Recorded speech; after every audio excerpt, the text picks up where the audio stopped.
जी, तो आज हम पढ़ेंगे संपूर्ण चाणक्य नीति और इसमें सेकंड पेज पर ही लिखा है, राजा पॉकेट बुक्स द्वारा प्रकाशित। अब इसमें जो-जो लिखा है उसकी मैं ज़िम्मेदारी नहीं लेता, लेकिन जो भी आप सुनेंगे अभी, उसे समझने की कोशिश करना। अगर कोई चीज़ आपको ऑफेंसिव भी लगे या लगे कि आपको नहीं देखनी चाहिए, नहीं सुननी चाहिए, तो आप रिकॉर्डिंग छोड़ के जा सकते हैं। ये सिर्फ चाणक्य जी ने जो बातें कही हैं, वो चीज़ हम पढ़ेंगे। तो इसे मेरे शब्द की तरह मत लेना, लेकिन हो सकता है मैं इनमें काफी बातों पर सहमत भी रहूं। तो संपूर्ण चाणक्य नीति युग पुरुष चाणक्य द्वारा रचित राजनीति, कूटनीति, समाज और धर्म की नीतियों का विश्लेषण करती एक अनमोल रचना। यहाँ पे चाणक्य जी का एक कोट लिखा हुआ है, मैं नीति के सिद्धांतों को नीति शास्त्र के रूप में प्रस्तुत कर रहा हूँ। मुझे विश्वास है कि मेरी यह नीति शास्त्र भविष्य का सत्य सिद्ध होगा। असंभव शब्द का प्रयोग कायर करते हैं। बहादुर और बुद्धिमान व्यक्ति अपना मार्ग स्वयं प्रशस्त करते हैं। आचार्य चाणक्य। तो इसी के साथ शुरू करते हैं। अतः प्रथम अध्याय। यहाँ पे मैं संस्कृत श्लोक नहीं पढ़ूंगा क्योंकि मुझे संस्कृत नहीं आती, लेकिन उनके नीचे जो हिंदी में डिस्क्रिप्शन है और उनका मीनिंग है वो जरूर पढ़ेंगे हम। ठीक है। सर्वशक्तिमान तीनों लोकों के स्वामी श्री विष्णु भगवान को शीश नवाकर मैं अनेक शास्त्रों से निकाले गए राजनीति सार के तत्व को जन कल्याण हेतु समाज के सम्मुख रखता हूँ। यह है पहला श्लोक। उसका डिस्क्रिप्शन है, राजनीति के प्रकांड विद्वान चाणक्य तक्षशिला विश्वविद्यालय में राजनीति शास्त्र के आचार्य थे। यहाँ प्रारंभ में वे उस परम पिता परमात्मा का स्मरण करते हैं और राजनीति के सार तत्व को जनमानस के सम्मुख रखते हैं। अगला श्लोक। इस राजनीति शास्त्र का विधि पूर्वक अध्ययन करके यह जाना जा सकता है कि कौन सा कार्य करना चाहिए और कौन सा कार्य नहीं करना चाहिए। यह जानकर वह एक प्रकार से धर्मोपदेश प्राप्त करता है कि किस कार्य के करने से अच्छा परिणाम निकलेगा और किससे बुरा। उसे अच्छे बुरे का ज्ञान हो जाता है।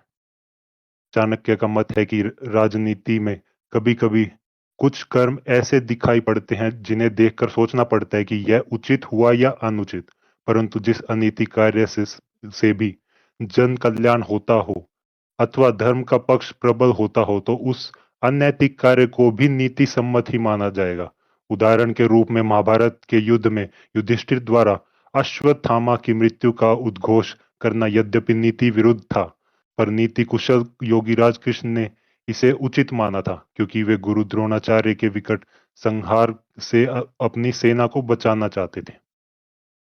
अगला श्लोक। लोगों की हित कामना से मैं यहाँ उस शास्त्र को कहूंगा जिसके जान लेने से मनुष्य सब कुछ जान लेने वाला सा हो जाता है। इसका डिस्क्रिप्शन। यहाँ चाणक्य ने संकेत दिया है कि जो व्यक्ति राजनीति से संबंधित उनकी नीतियों को जान लेगा वह राजनीति का प्रकांड पंडित हो जाएगा। वस्तुतः चाणक्य ने राजनीति के विषय में शास्त्रों का गूढ़ अध्ययन किया था तथा उनका सूक्ष्म परीक्षण भी किया था। उनके लाइफ में ही उन्होंने ये सब चीजें अप्लाई भी की थी, ऐसा लिखा है। अपने जीवन का अनुभव उन्होंने पूरी ईमानदारी के साथ इन श्लोकों में उतार दिया है। तो नेक्स्ट श्लोक। मूर्ख छात्रों को पढ़ाने तथा दुष्ट स्त्री के पालन पोषण से और दुखियों के साथ संबंध रखने से बुद्धिमान व्यक्ति भी दुखी होता है। तात्पर्य यह है कि मूर्ख शिष्य को कभी भी उचित उपदेश नहीं देना चाहिए। पतित आचरण वाली स्त्री की संगति करना तथा दुखी मनुष्यों के साथ समागम करने से विद्वान तथा भले व्यक्ति को दुख ही उठाना पड़ता है। डिस्क्रिप्शन। मैं हर श्लोक के मीनिंग के बाद डिस्क्रिप्शन पढ़ूंगा, तो इस श्लोक बोल के मैं श्लोक पढ़ दूंगा और उसकी व्याख्या बोल दूंगा या कुछ भी बोल दूंगा। व्याख्या ही बोल देते हैं, उसके बाद मैं डिस्क्रिप्शन पढ़ूंगा। ठीक है, बार बार ये श्लोक और डिस्क्रिप्शन वर्ड सही नहीं लग रहा मेरे को। तो व्याख्या। वास्तव में शिक्षा उसी व्यक्ति को देनी चाहिए जो सुपात्र है। जो व्यक्ति बताई गई बात को न समझे उसे परामर्श ब्रैकेट में शिक्षा देने से कोई लाभ नहीं। मूर्ख व्यक्ति को शिक्षा देकर समय ही नष्ट किया जाता है। इसी तरह पतिता स्त्री का भरण पोषण अथवा उसकी संगति करके विद्वान व्यक्ति की गरिमा को ठेस पहुंच सकती है, उसका अपमान हो सकता है। यही बात दुखी व्यक्ति के साथ संबंध रखने की है। दुखी व्यक्ति हर पल अपना ही रोना रोता है। इससे विद्वान व्यक्ति की साधना और एकाग्रता भंग हो जाती है। एकाग्रता भंग होना अथवा साधना में व्यवधान पड़ना बुद्धिमान व्यक्ति को बहुत कचोटता है। अगला श्लोक। दुष्ट स्त्री, छल करने वाला मित्र, पलट कर तीखा जवाब देने वाला नौकर तथा जिस घर में सांप रहता हो उस घर में निवास करने वाला गृह स्वामी की मौत में संशय ना करें, वह निश्चित मृत्यु को प्राप्त होता है। व्याख्या। घर में यदि दुष्ट और दुष्चरित्र पत्नी हो तो उसके पति का जीना न जीने के बराबर ही है।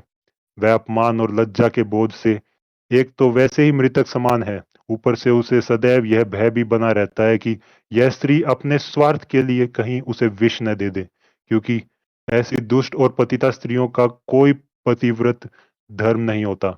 उन्हें तो केवल अपनी अय्याशी से मतलब होता है।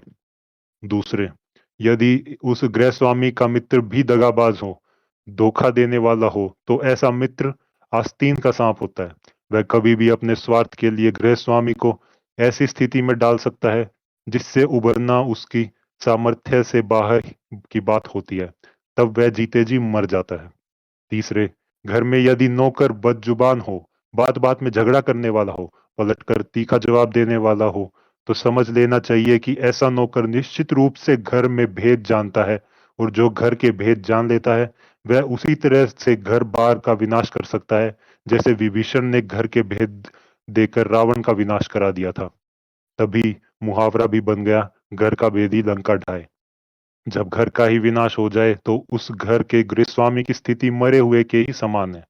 चौथे, जिस घर में छिपकर रहने वाला सांप की संभावना हो तो गृह स्वामी को निरंतर यह भय बना रहेगा कि सांप उसे डस न ले। इस प्रकार मृत्यु का भय मृत्यु से भी भयानक होता है।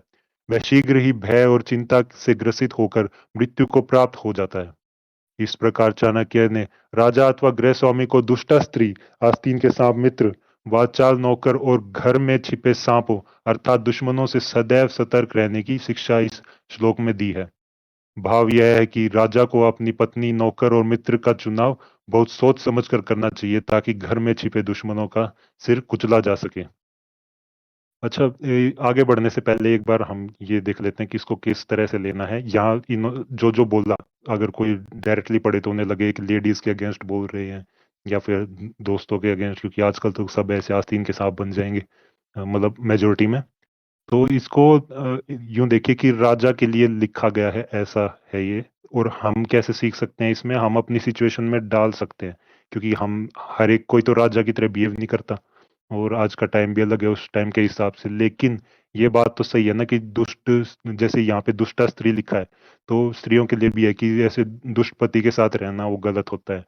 और उनका भी सांप जैसा मित्र हो, और खराब नौकर हो या घर में सांप हो, ये चार चीजें हर एक के लिए एप्लीकेबल होती है। बिकॉज यहाँ पे लिखा है कि स्त्री का है तो ऐसा डायरेक्टली एज्यूम मत कर देना कि इट्स एंटी स्त्री या ऐसा कुछ। जो इसमें सीख है उसको ग्रहण करने की कोशिश करेंगे। बाकी इस पे डिबेट अगर किसी को करनी हो तो स्वतंत्र है बाद में करने के लिए, कि भाई ये स्त्रियों के अगेंस्ट है या नहीं है, वो हम भी सुनना चाहेंगे। अगले श्लोक पे चलते हैं। विपत्ति के समय काम आने वाला धन की रक्षा करें। मैं दोबारा पढ़ता हूँ। विपत्ति के समय काम आने वाले धन की रक्षा करें, धन से स्त्री की रक्षा करें और अपनी रक्षा धन और स्त्री से सदा करें।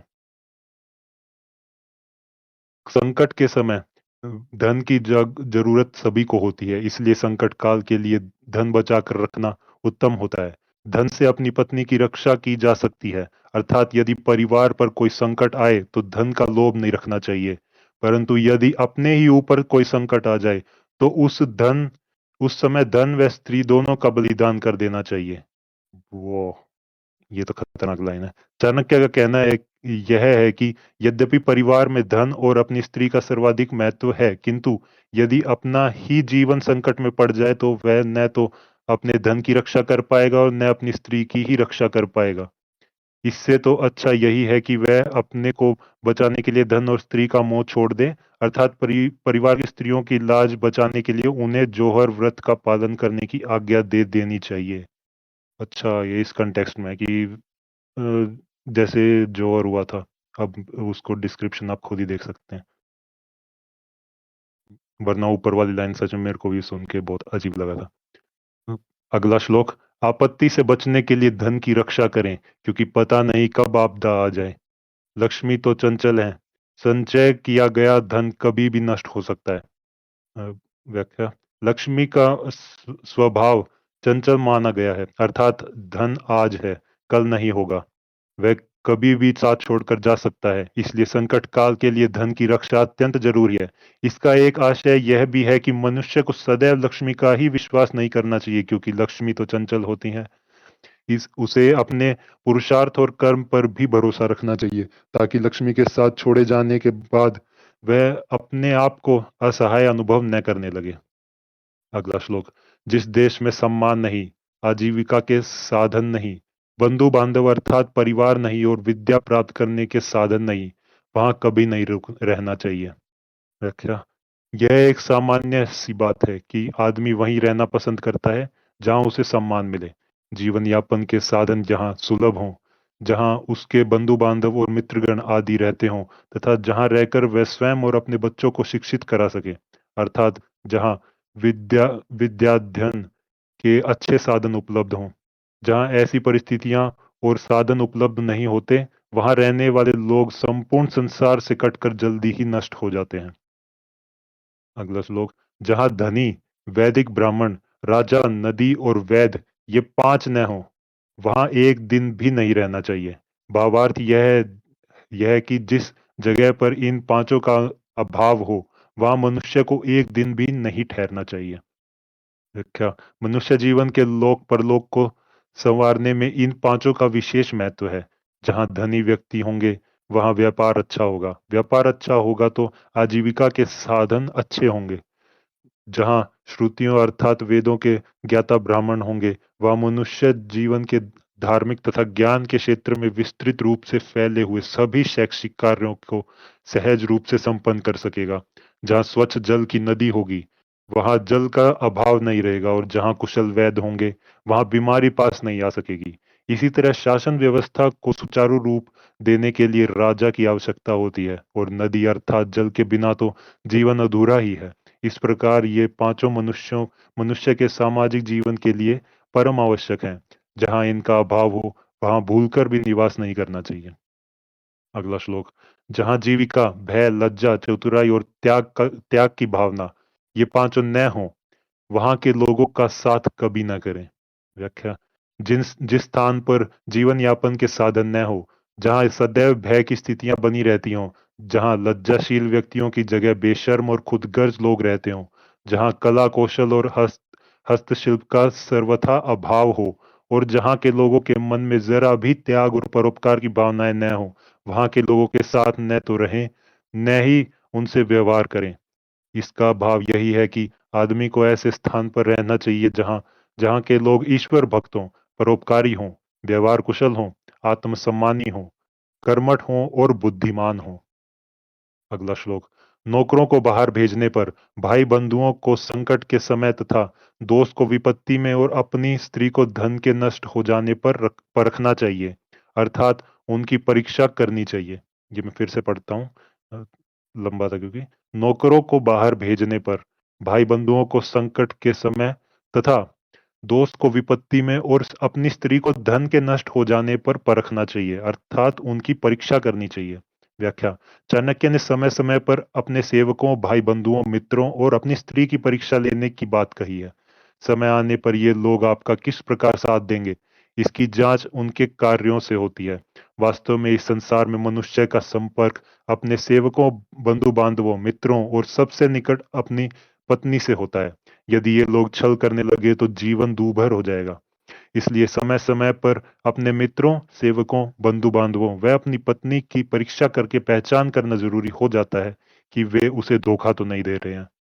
इस संसार में मित्र और पत्नी से बड़ा सहायक कोई दूसरा नहीं होता, परंतु इनकी पहचान तभी हो पाती है जब संकट का समय उपस्थित होता है। ये बात तो बिल्कुल एक नंबर करेक्ट है। अगला श्लोक। बीमारी में, विपत्ति काल में, अकाल के समय, दुश्मनों के दुख पाने या आक्रमण होने पर, राज दरबार में और शमशान भूमि में जो साथ रहता है, वही सच्चा भाई अथवा बंधु है। आचार्य चाणक्य के अनुसार संसार में मनुष्य के बंधु बांधव तो बहुत होते हैं, लेकिन सच्चे बंधु कम ही मिलते हैं। अक्सर देखा गया है कि कुछ लोग अपना उद्देश्य, ब्रैकेट में स्वार्थ, पूरा करने के लिए सच्चा मित्र, सच्चा बंधु होने का ढोंग रचाते हैं और अपना जब अपना स्वार्थ सिद्ध हो जाता है तो किनारा कर लेते हैं। सच्चा बंधु ब्रैकेट में सगा संबंधी घनिष्ठ मित्र ब्रैकेट क्लोज केवल वही है जो दैविक और भौतिक किसी भी प्रकार का संकट पड़ने पर काम आए। यदि व्यक्ति रोगी हो गया है तो उसकी परिचर्या करने में और अकाल आदि पड़ने पर अपने बंधु की यथासंभव मदद करें। शत्रु द्वारा प्रताड़ित किए जाने पर, किसी भी प्रकार की राजकीय समस्या आ जाने पर और शोक के अवसर पर बराबर साथ दे, वही सच्चे अर्थों में बंधु कहलाने का अधिकारी है। दूसरे अर्थों में जब मनुष्य के पास सभी सुख समृद्धि हो, उसे किसी प्रकार का कोई दुख न हो, तो सभी आपके मित्र बने रहते हैं। परंतु जब वह दुख से घिर जाता है तो उसका कोई साथ नहीं देता। इस संसार में सभी दुख सुख के साथी हैं। दुख पड़ने पर कोई भी सहायता करने को तैयार नहीं होता, और जो सहायता करता है वही मनुष्य का सच्चा बंधु अथवा मित्र कहलाता है। अगला श्लोक। जो अपने निश्चित कर्मों अथवा वस्तु का त्याग करके अनिश्चित की चिंता करता है, उसका अनिश्चित लक्ष्य तो नष्ट होता ही है, निश्चित भी नष्ट हो जाता है। और ये वाला श्लोक फिर से पढ़ते हैं। जो अपने निश्चित कर्मों अथवा वस्तु का त्याग करके अनिश्चित की चिंता करता है, उसका अनिश्चित लक्ष्य तो नष्ट होता ही है, निश्चित भी नष्ट हो जाता है। व्याख्या। किसी ने सही कहा है कि इन्वर्टेड कोमा में आदि को छोड़ सारी को धावे, आदि मिले ना पूरी पावे। Inverted coma close. जो व्यक्ति अपने निश्चित लक्ष्य से भटक जाता है, उसका कोई भी लक्ष्य पूरा नहीं होता। भाव यही है कि याद आदमी को उन्हीं कार्यों में हाथ डालना चाहिए जिन्हें वह पूरा करने की सामर्थ्य रखता है। यदि वह अपनी सामर्थ्य से बाहर का कोई काम पकड़ लेता है तो वह उसे पूरा नहीं कर पाता। तब वह बाद में पछताता है कि उससे उसने अपने हाथ का काम छोड़कर दूसरे कार्यों को क्यों पकड़ा।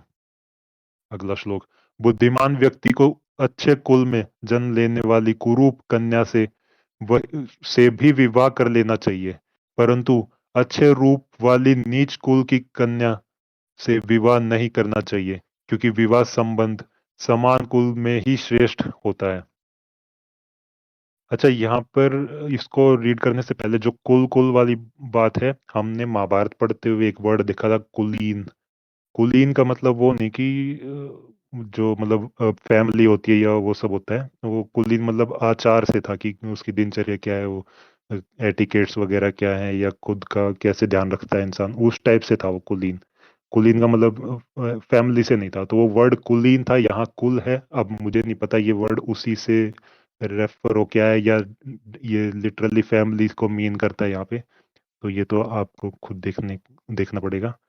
आगे पढ़ते हैं, व्याख्या पढ़ते हैं यहाँ पे। यहाँ चाणक्य ने विवाह संबंधों पर प्रकाश डालते हुए समाज को बताया है कि विवाह संबंध समान स्तर और गुण वाले कुल में ही करना चाहिए। तो यहाँ मेरे को लग रहा है फैमिली की बात है। केवल रूप देखकर उसके पीछे नहीं भागना चाहिए। यह हो सकता है कि अच्छे रूप वाली युवती का पारिवारिक परिवेश उत्तम न हो, उसके संस्कार कुलीन अथवा श्रेष्ठ न हो। ये देखिए, ये वर्ड है, कुलीन अथवा श्रेष्ठ न हो। ऐसी पत्नी जीवन में विष घोलने का ही कार्य करती है। दूसरी ओर कम सुंदर युवती अच्छे संस्कारों में पली होने के कारण दाम्पत्य जीवन को सुखमय स्वर्ग में परिवर्तित कर सकती है।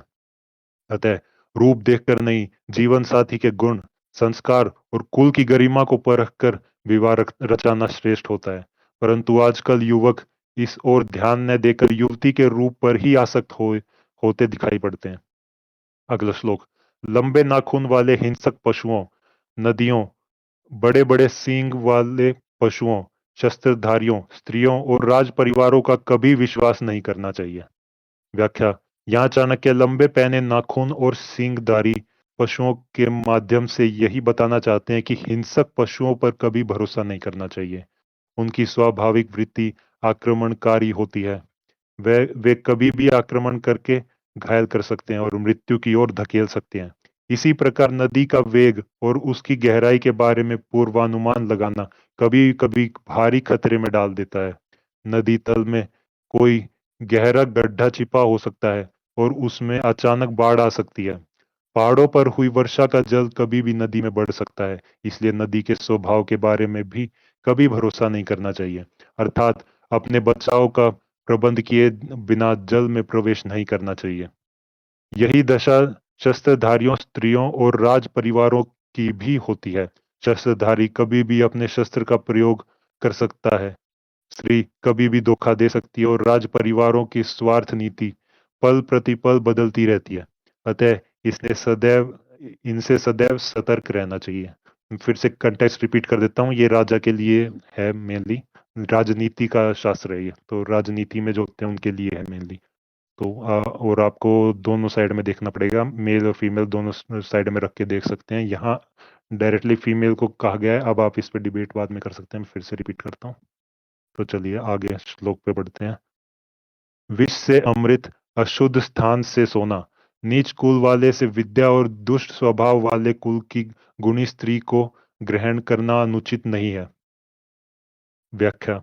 चाणक्य की इस नीति का आशय यही है कि यदि विष से अमृत प्राप्त होता हो, अर्थात किसी ऐसी जहरीली जड़ी बूटी से दुस्साध्य रोग का निदान होता हो, जैसे सांप के जहर से ही सांप के कांटे का इलाज करने वाली दवा बनाई जाती है, तो उसे स्वीकार करने में देर नहीं लगानी चाहिए।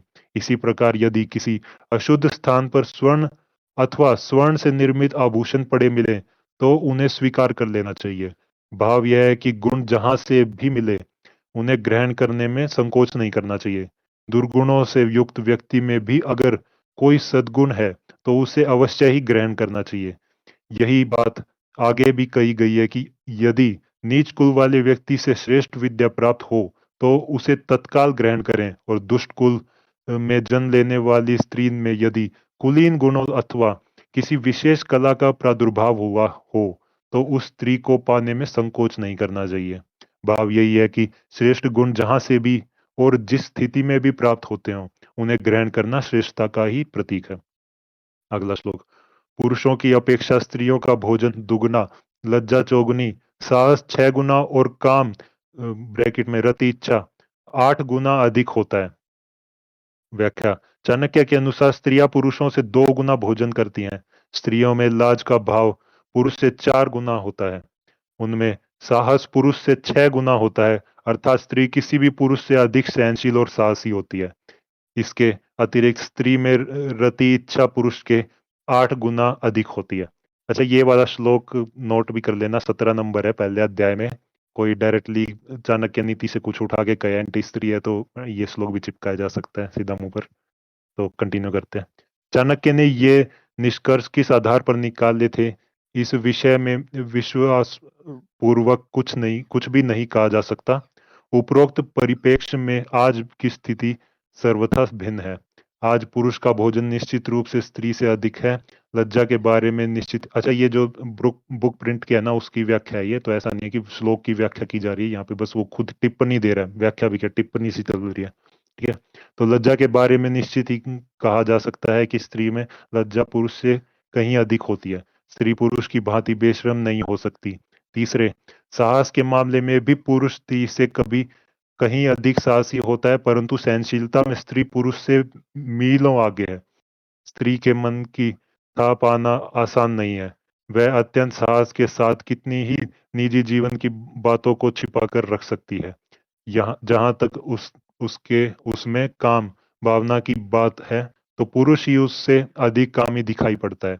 स्त्री एक पुरुष के साथ सारा जीवन गुजार सकती है, पर एक कामुक पुरुष एक स्त्री से संतुष्ट नहीं हो पाता। इतना अवश्य सुना है कि स्त्री जब कामांध होती है, तो उसे रोक पाना किसी के भी बूते बूते के बाहर होता है। यदि इसे चाणक्य ने आधार माना है तो ठीक ही है। अथ द्वितीय अध्याय, तो दूसरा अध्याय पे आ गए हम। झूठ।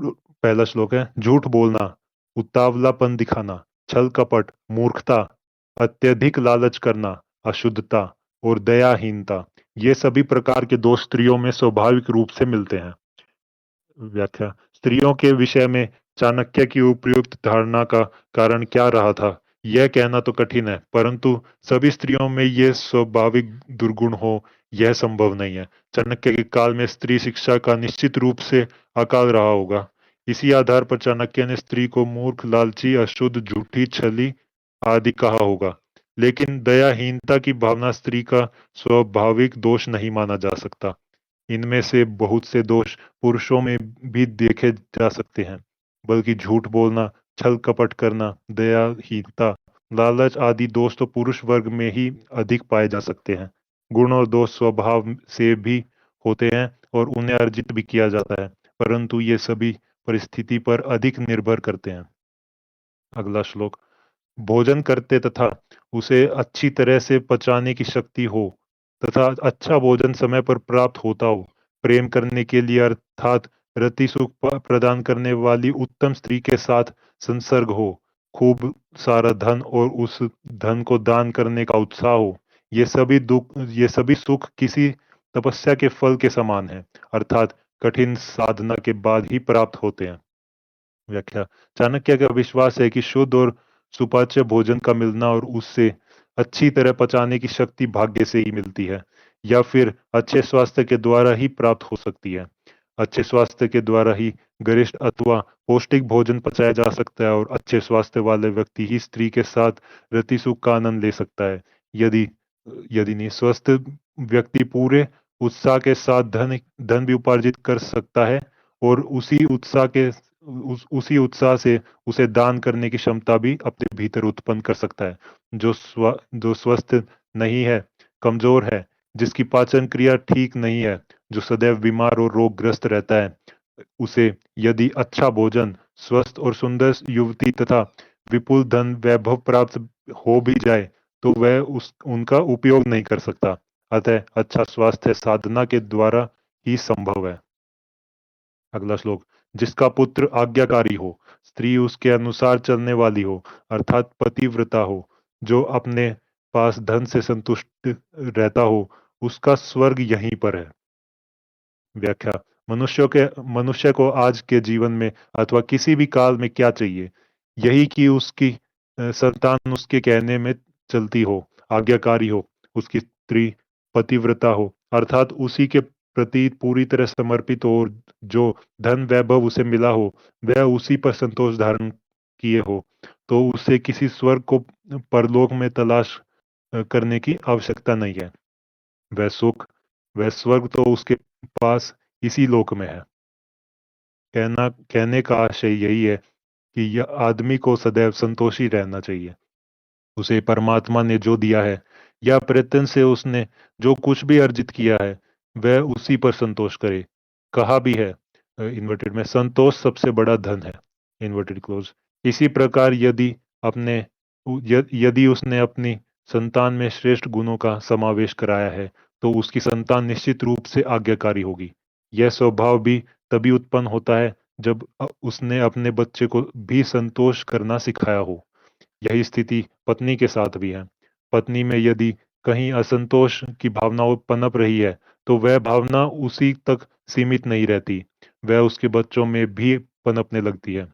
इसी प्रकार असंतोष के जन्म लेते ही सारा परिवार बिखर कर रह जाता है और जो व्यक्ति अपने ही परिवार से अप्रसन्न हो, परेशान हो, वह व्यक्ति धनवान होते हुए भी नारकीय जीवन जीने के लिए विवश हो जाता है। मूल भाव यही है कि परिवार का पूरा उत्तरदायित्व यदि पिता संभालता है, तो निश्चित रूप से उसकी पत्नी तथा उसकी संतान उसकी आज्ञाकारिणी होगी। अगला श्लोक।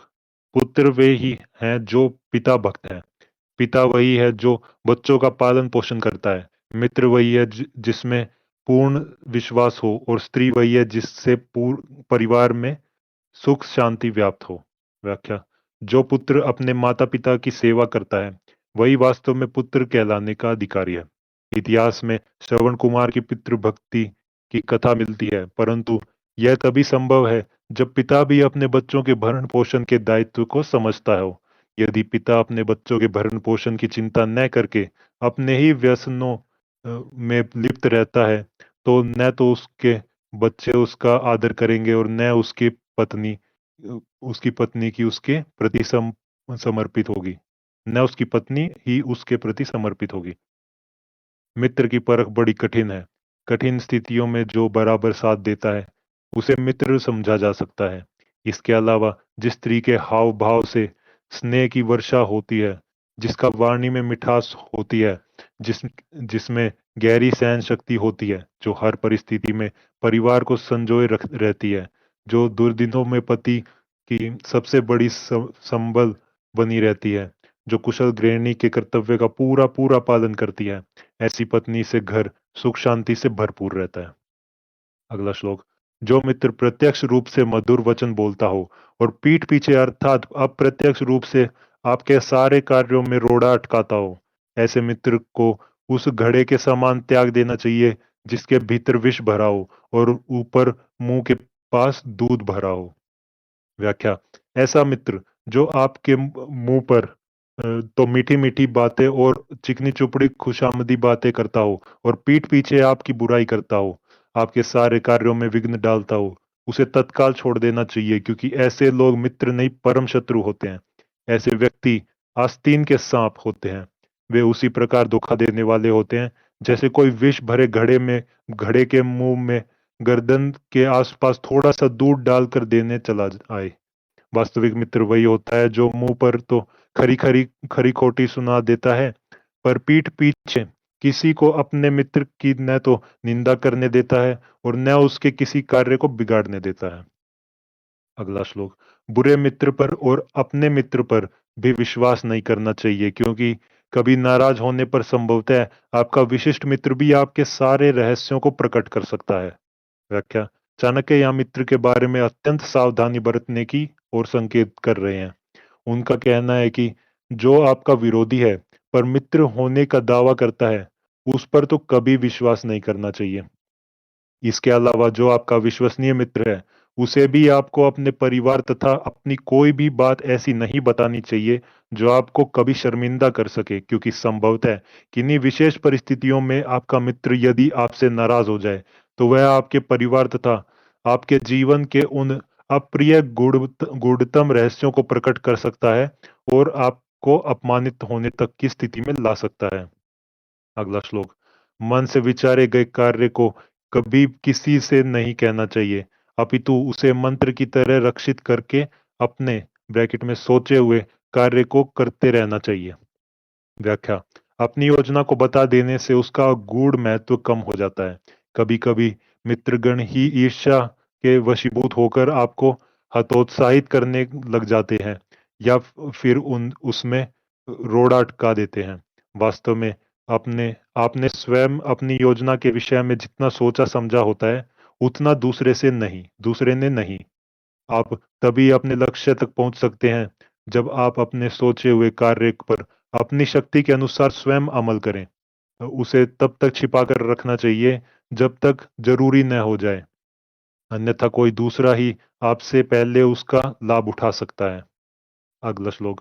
निश्चित रूप से मूर्खता दुखदाई है और यौवन भी दुख देने वाला है, परंतु कष्टों से भी बड़ा कष्ट दूसरे के घर पर रहना है। व्याख्या। निश्चित रूप से मूर्ख व्यक्ति का समाज में कोई सम्मान नहीं है। विवेकहीन व्यक्ति को पग पग पर अपमानित होना पड़ता है और परिहास का पात्र बनना पड़ता है। इसी प्रकार यौवन के आने पर भी आदमी कभी कभी अपना विवेक और आपा खो बैठता है।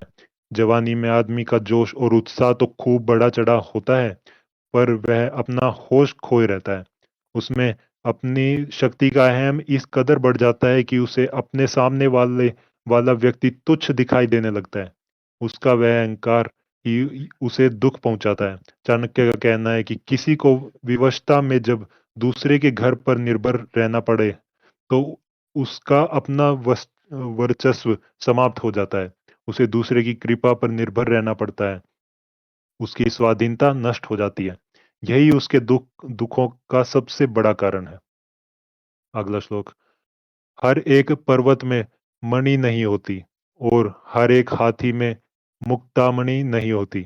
साधु लोग सभी जगह नहीं मिलते और हर एक वन में चंदन के वृक्ष नहीं होते। व्याख्या। चाणक्य का यहाँ आशय यही है कि अच्छी चीजें सभी जगह प्राप्त नहीं होती। पर्वत श्रृंखलाओं के मध्य खनिज पदार्थ बड़े भरे पड़े हैं। उनमें हीरे जवाहरातों की खानें भी होती हैं, परंतु सभी पर्वतों में ये प्राप्त नहीं होते। इसी तरह प्रत्येक हाथी के मस्तक में मुक्तामणि नहीं होती। हर एक वन में चंदन के वृक्ष और सभी जगह साधु अर्थात सज्जन पुरुष नहीं मिलते। विशेष गुण वाली वस्तुओं को विशिष्ट स्थानों में ही खोजना पड़ता है। अगला श्लोक। बुद्धिमान लोगों का कर्तव्य होता है कि वे अपनी संतान को अच्छे कार्य व्यापार में लगाएं, क्योंकि नीति के जानकार व सद्व्यवहार वाले व्यक्ति ही कुल में सम्मानित होते हैं। व्याख्या। आचार्य चाणक्य का विचार है कि माता पिता को चाहिए कि वे अपने बच्चों को बचपन से ही अच्छे संस्कारों में युक्त करें, जिससे जीवन में उन्हें कोई कठिनाई न हो। अच्छे और श्रेष्ठ संस्कारवान बच्चे ही अपने कुल का नाम रोशन करते हैं, समाज उन्हें सम्मानित करता है। अगला श्लोक। जो माता पिता अपने बच्चों को नहीं पढ़ाते, वे उनके शत्रु हैं। ऐसे अपढ़ बालक सभा के मध्य में उसी प्रकार शोभा नहीं पाते, जैसे हंसों के मध्य में बगुला शोभा नहीं पाता। व्याख्या। बच्चे देश का भविष्य होते हैं। किसी भी राष्ट्र का चरित्र वहां के बच्चों में देखा जा सकता है। इसी बात को ध्यान में रखकर आचार्य चाणक्य ने माता पिता को उनके बच्चों की ओर से सचेत किया है। माता पिता का कर्तव्य है कि वे अपने बच्चों को अच्छी शिक्षा और संस्कार दिलाएं, ताकि वे विद्वानों के मध्य बैठकर शोभा पा सकें। अपने संस्कारों और शिक्षा के तेज से ही वे शोभा पाते हैं। अन्यथा जैसे एक बगुला हंसों के बीच में शोभा नहीं पाता, उसी तरह मूर्ख और अनपढ़ बच्चे विद्वानों के मध्य शोभा नहीं पाते। शिक्षा से विहीन व्यक्ति बिना पूंछ का जानवर ही कहलाता है। अपने बच्चों को शिक्षित न करने वाले माता पिता उसके शत्रु हैं। अगला श्लोक। अत्यधिक लाड प्यार से पुत्र और शिष्य गुणहीन हो जाते हैं और ताड़ना से गुणी हो जाते हैं। भाव यही है कि शिष्य और पुत्र को यदि ताड़ना का भय रहेगा, तो वे गलत मार्ग पर नहीं जाएंगे। व्याख्या। माता पिता और गुरु की ताड़ना के पीछे पुत्र और शिष्य को ऊपर उठाने की भावना रहती है। वे उसे शारीरिक कष्ट नहीं देना चाहते। यदि वे ऐसा करते भी हैं, तो भीतर से उनका कोमल हृदय दुखी होता है। माता पिता और गुरु की मार पिटाई के पीछे बच्चे का भविष्य छिपा होता है।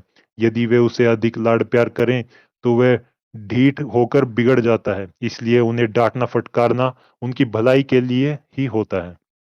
अगला श्लोक। एक श्लोक, आधा श्लोक, श्लोक का एक चरण, उसका आधा अथवा एक अक्षर ही सही या आधा अक्षर प्रतिदिन पढ़ना चाहिए। व्याख्या। आचार्य चाणक्य ने इस श्लोक के द्वारा शिक्षा के महत्व को दर्शाया है। उनका कहना है कि मानव जीवन सभी जीवों में श्रेष्ठ है, इसलिए मनुष्य को अपना जीवन सफल बनाने के लिए अध्ययन, दूसरों की भलाई अथवा दान दान अवश्य करना चाहिए। उन्होंने यह भी कहा है कि जीवन का एक नियम बना लेना चाहिए कि प्रतिदिन चाहे हम आधा अक्षर ही पढ़ें, पर पढ़ें जरूर। स्वाध्याय से ही ज्ञान प्राप्त होता है और ज्ञान से ईश्वर की प्राप्ति होती है। शिक्षा से ही लोक व्यवहार का रहस्य प्रकट होता है। अगला श्लोक। स्त्री का वियोग, अपने लोगों से अनाचार, कर्ज का बंधन, दुष्ट राजा की सेवा, दरिद्रता और अपने प्रतिकूल सभा, ये सभी अग्नि न होते हुए भी शरीर को दग्ध कर देते हैं। व्याख्या। आचार्य चाणक्य का कहना है कि पत्नी का वियोग आदमी को तोड़ कर रख देता है। वह असहाय और अकेला रह जाता है। उसके दुख सुख का कोई साथी नहीं होता। इसी तरह अपने ही लोगों के द्वारा अपमानित होना सर्वाधिक दुख पहुंचाता है। व्यक्ति यदि कर्ज न चुका पाए, तो उसे पग पग पर अपमानित होना पड़ता है। जीवन में दरिद्र होने का दुख सबसे बड़ा होता है। वह अपनी निर्धनता के कारण अपना सिर गर्व से नहीं उठा पाता।